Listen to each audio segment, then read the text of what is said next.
It's just not. You don't want to be by yourself. Right. You know, like that's what you always hear about those like Howard Hughes type characters.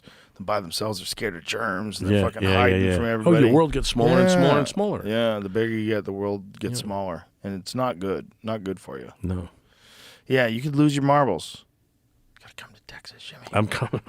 I think I'm coming. I think you should My come. wife's hearing this. She's going to hear this for the first time, but like, I think this is it. Yeah. It's a great place to live. I look here in Florida and, you know. Yeah. This is a great place to live.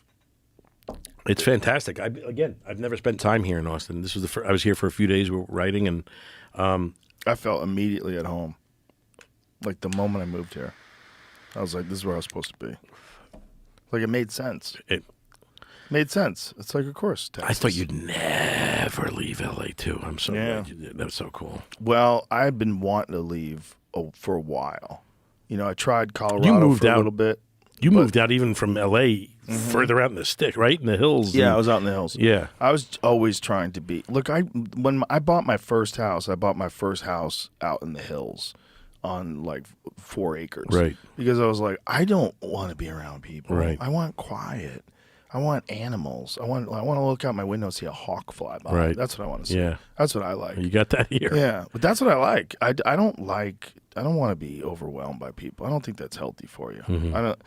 And with me, LA just got sketchy during COVID. It just got the George Floyd riots.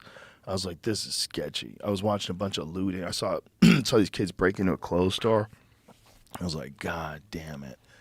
This is sketchy. These cops can't do anything. They're overwhelmed. And then there's all this defund the police shit going on. And everywhere I would go like, you'd see tents. And I was like, this is a society that's fallen apart. And if you don't get out now, you're going to get stuck in something unrecognizable. This is not what you signed up for. When I lived in LA in the 90s, LA was great. It was great. It was kind of a lot of traffic, but other than that, it was cool. Great place to live. All these comedians and artists, and it's fun. Sunny out all the time. Yay! We're in the right spot. But after COVID, after the George Floyd riots, I was like, I'm getting the fuck out of here. And then it's just the lockdowns and all the ridiculousness and the hypocrisy and just realizing that you have to pay attention to how fucking stupid the mayor is. Right. I never paid attention to the mayor. I didn't give a fuck who the mayor was. And then when COVID comes along, I'm like, oh, that guy's a real problem. Like, these people can become real problems. They can tell you have to close your family business. You've had a business for 30 years, and this fucking dipshit who shouldn't be managing a fucking Taco Bell is managing the entire city's economy. Like, oh my God. And then they went after him too, which is even great. Like Black Lives Matter was protesting in front of his house like 30 days in a row. I'm like, that's what you get, bitch. Yeah. That's what you get. It just turns on itself. Yeah. And then you brought it here and you planted these seeds, and look what's growing, man. It's just so amazing. Luckily, a lot of other comics decided to move out here. That was the big one. Ron White was the king. He was always here. Ron White was here before even COVID. He knew. Yeah. Ron White, I remember calling Ron White up. I go, why are you living in Austin? He goes, I'll still come to the comedy store, but I fucking love it. He goes, I love Texas. I love being here. I love living in Austin. It's a good city. And I was like, damn, it sounds like a good fucking city. And so when the pandemic came around and we were looking for places to live, we had some friends that were coming to look in Austin. I was like, let's look in Austin. And we came and we saw this house on the lake. I was like, let's go.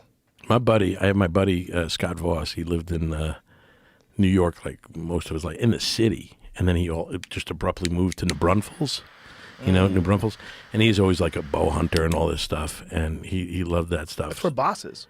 Bosses, yeah, they're great friends. Yeah, Boss lives out here too now. Yeah, I know the whole thing.